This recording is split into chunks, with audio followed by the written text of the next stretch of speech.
जब पार्वती जी का नामकरण हो जाता है और नारद जी द्वारा पार्वती जी के बारे में बताया जाता है कि वे ही सती का पुनर्जन्म है और उनके द्वारा ही भगवान शिव के अतिरिक्त किसी से भी विवाह करना संभव नहीं होगा, इसीलिए आप माता पार्वती को बोलें कि वो जाकर के भगवान शिव का जप करें, तभी उनका कल्याण हो सकता है।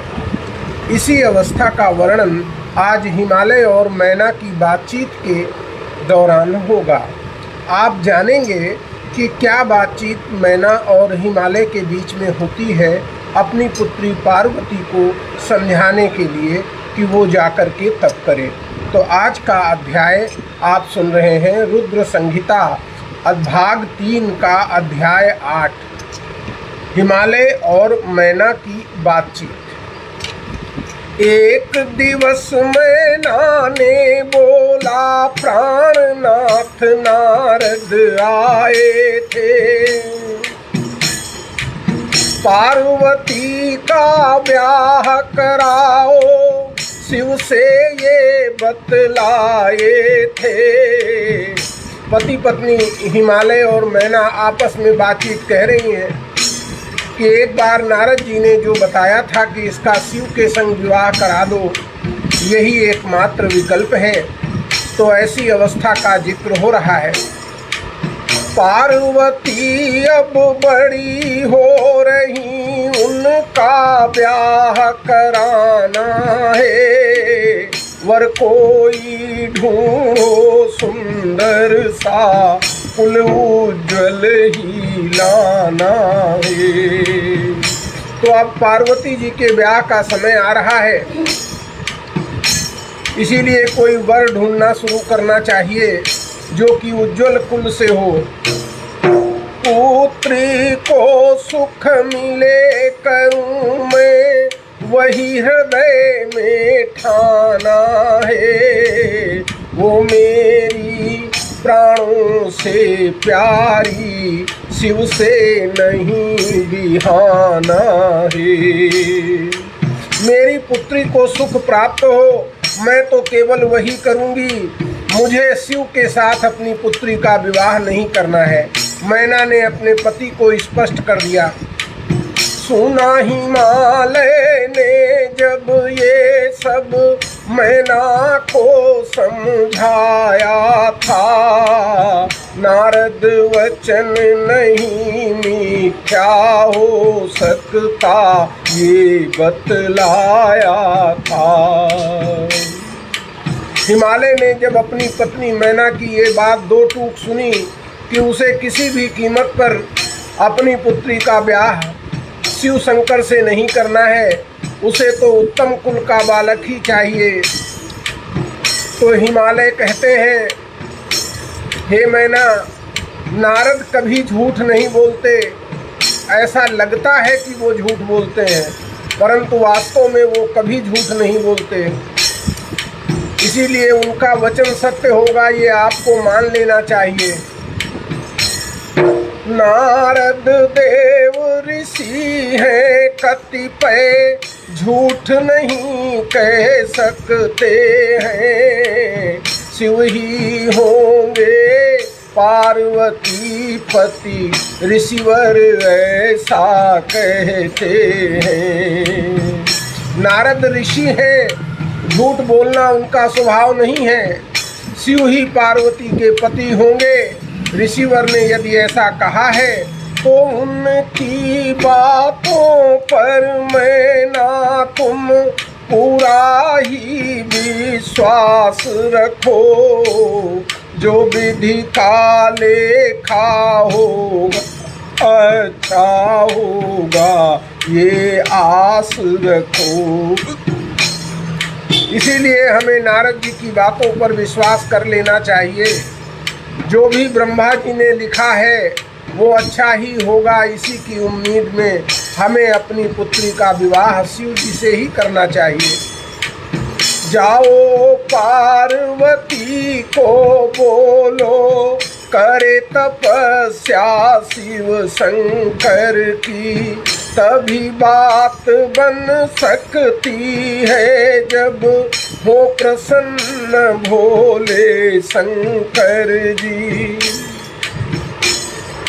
मैना से कहते हैं हिमालय कि जाओ तुम पार्वती को बोलो कि वो भगवान शिव की आराधना करना प्रारंभ करे, क्योंकि बिना उनकी मर्जी से कुछ भी नहीं संभव है।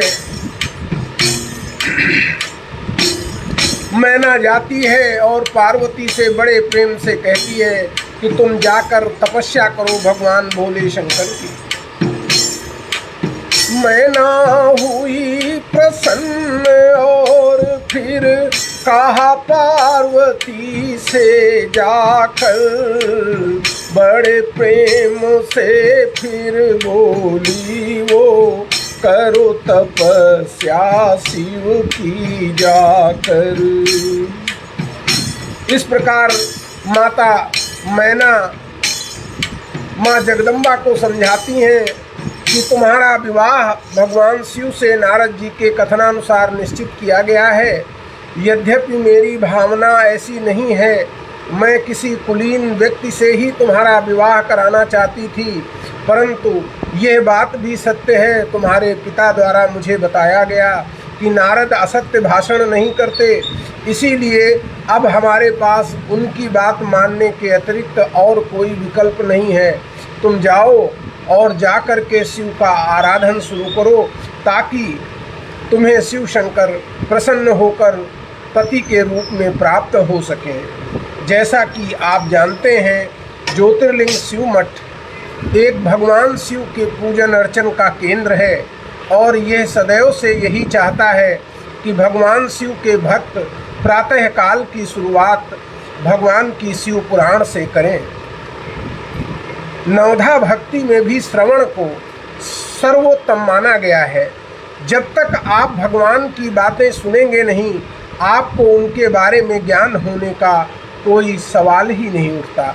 इसीलिए श्रवण जो होता है, सुनना, श्रवण कीर्तन मनन, ये सारी चीज़ें ही आपको धीरे धीरे एक संपूर्ण भक्त शिव भक्त के रूप में व्याख्यापित करती हैं। अपने जीवन का सार प्रत्येक दिन प्रातःकाल सुबह फेसबुक पर एक अध्याय भगवान भोलेनाथ का आपके सम्मुख प्रस्तुत किया जाता है। आप सब लोगों से निवेदन है कि जो भी भगवान शिव से भक्ति रखते हैं, उन्हें अवश्य अपने दिन की शुरुआत भगवान शिव की शिव महापुराण के एक अध्याय से अवश्य करनी चाहिए, ताकि आपका शेष दिन बहुत सुंदर बीते। और यही नहीं, भगवान शिव की ये शिव पुराण सुनने मात्र से ही सांसारिक दुखों से तो छुटकारा मिलता ही है, इसके अतिरिक्त आपको जो आध्यात्मिक उन्नति है उसका भी सोपान प्रारंभ हो जाता है। आप इसे प्रातःकाल फेसबुक पर लाइव सुन सकते हैं। इसके अतिरिक्त आप हमारी YouTube चैनल पर भी जाकर इसे देख सकते हैं। इसके अतिरिक्त आप हमारी वेबसाइट पर कभी भी इसे देख सकते हैं। जिन भक्तों को प्रत्येक दिन शिव पुराण की कथा सुनने में रुचि है, उन्हें चाहिए कि वो हमारे YouTube चैनल को सब्सक्राइब कर लें, ताकि जैसे ही वीडियो अपलोड होकर उसमें डाला जाए, आपको तत्काल सूचना मिल जाए। और ये क्रम से यदि आप सुनेंगे तो ही आपको एक तारतम्य मिलता रहेगा, क्रम टूटना नहीं चाहिए। इसीलिए प्रत्येक दिन की कथा सुनते सुनते एक समय आप पूरी शिव पुराण की कथा सुनने का फल प्राप्त कर लेंगे। कल पुनः आपसे मिलेंगे। पार्वती का स्वप्न, जब मैना ये बात बताती हैं तो माता पार्वती भी कहती हैं कि आज मैंने एक स्वप्न देखा है, और उस स्वप्न में मैंने क्या देखा है ये जानने के लिए आप सुनेंगे कल का अध्याय 9 रुद्र संहिता भाग 3 पार्वती का स्वप्न। तो कल तक के लिए हर हर महादेव, जय भोलेनाथ।